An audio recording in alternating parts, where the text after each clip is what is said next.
There are many different lights on a car and they all serve different purposes. Some lights are to help us see ahead, some are there to help others see us, and some are there to help us communicate.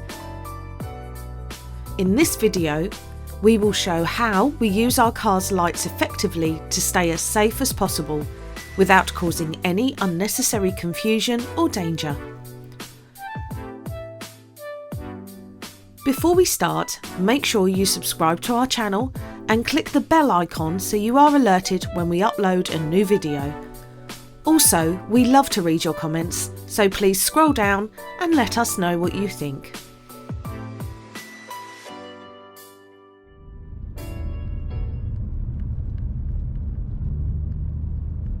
Our car is a 2018 Ford Fiesta, which is a very common car in the UK.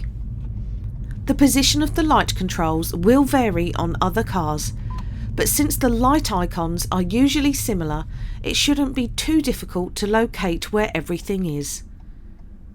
Just be sure you are familiar with everything before setting off, as looking for a switch while driving could be very distracting.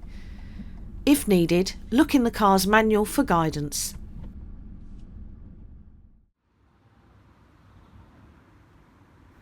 In the UK, all new car models made from 2011 have been fitted as standard with daytime running lights, or DRLs. These are simply white lights on the front of the car that are permanently lit when the engine is running.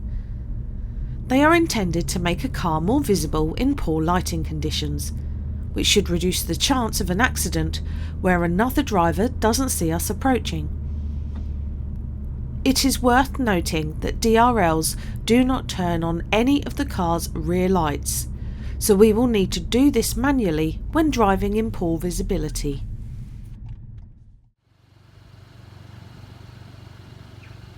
Side lights are small white lights at the front of the car combined with the red tail lights at the rear of the car.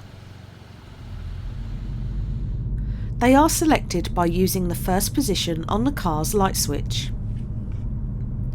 These should be used when we need to make ourselves more visible, such as when driving in the evening or stopping at the side of the road. These smaller lights won't consume much power from the battery, so it is safe to leave them on without the engine running for a few hours if needed.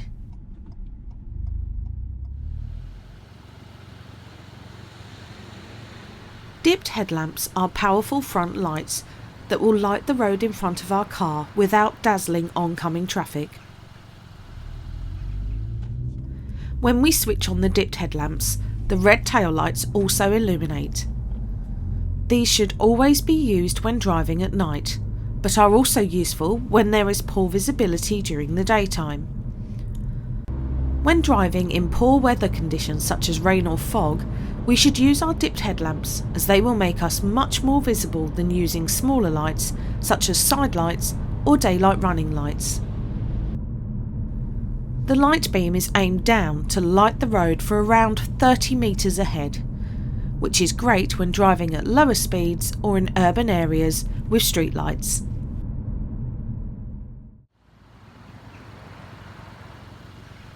Some cars have an extra setting on the main light switch for automatic control of the lights. This will usually switch the car's dipped headlamps on when the ambient light drops in the early evening. This is convenient, but we must still remember to manually switch on the dipped headlamps when driving in poor weather during the daytime, as the car's light sensor cannot detect fog or rain.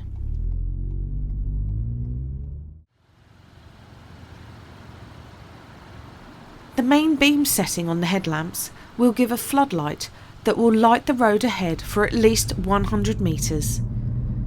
It is selected by pushing the indicator stalk forwards, and a blue warning light on the dashboard confirms main beam is on. To turn it off on this car, we pull the indicator stalk towards us. Main beam is useful when driving out of town where there are no street lights, as it will allow us to spot bends or hazards far earlier than when using dipped headlamps. We must remember to turn off main beam when we meet other traffic so that we don't dazzle other drivers. We can also pull the stalk towards us to flash the main beam lights. This can be used to make other people aware of our presence. Most cars have front fog lights, and every car has a rear fog light. These are very bright and make us more visible when driving in fog. On this car, we turn them on with the buttons beside the main light control switch. The highway code states that we must only use fog lamps once there is less than 100 metres of visibility.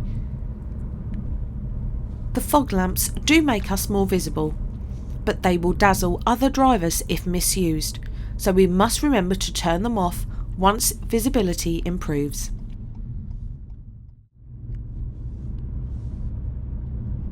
Many modern cars now have cornering lights that automatically turn on when we are driving with dipped headlamps. Some cars use the fog lights individually, and other cars have separate light units.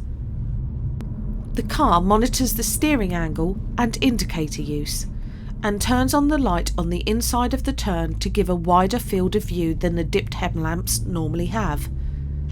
This can be helpful when making tight turns or manoeuvring at night.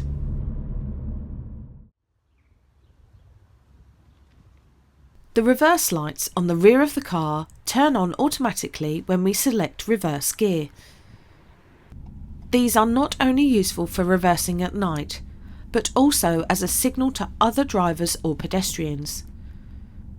Using the reverse lights to show that we intend to reverse can be useful when there is someone close behind the car, although we must keep checking all around the car anyway, just in case.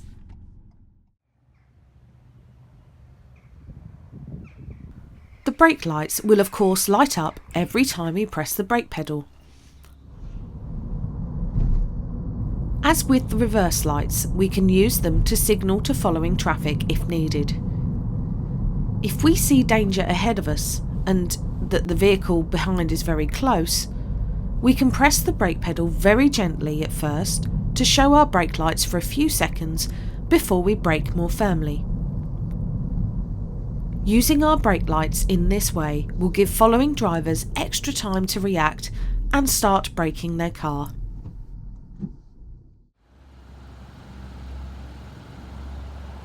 The car's indicators are usually controlled by the left stalk, and on modern cars they work in two ways. If we move the stalk up or down gently, the indicator will flash 3 times, and then stop on its own. This is sometimes useful when changing lanes or leaving a roundabout. If we move the stalk fully up or down, the indicator will flash continuously until it cancels automatically as we steer the car, or we cancel it manually.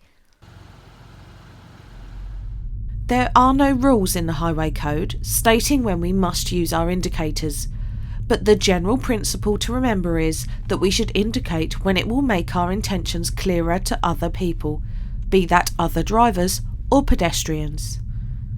However, misuse of our indicators, such as indicating at the wrong time or when unnecessary, could actually cause confusion and danger, so we need to consider when to use them carefully.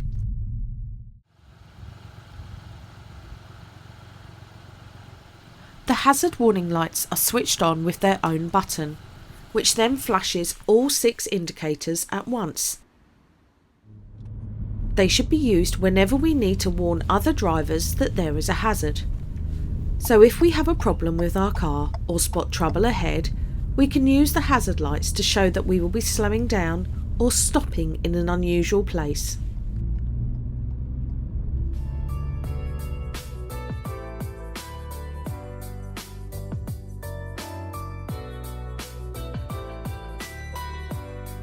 So remember to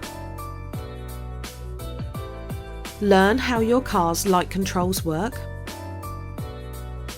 use dipped headlamps if visibility is poor, only use fog lamps when necessary, and reverse and brake lights can be used as a signal.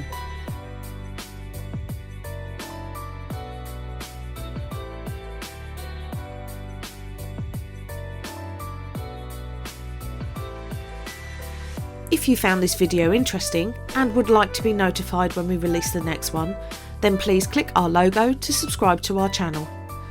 If you would like to help us make new videos, then please click the Patreon logo to find out about our crowdfunding campaign.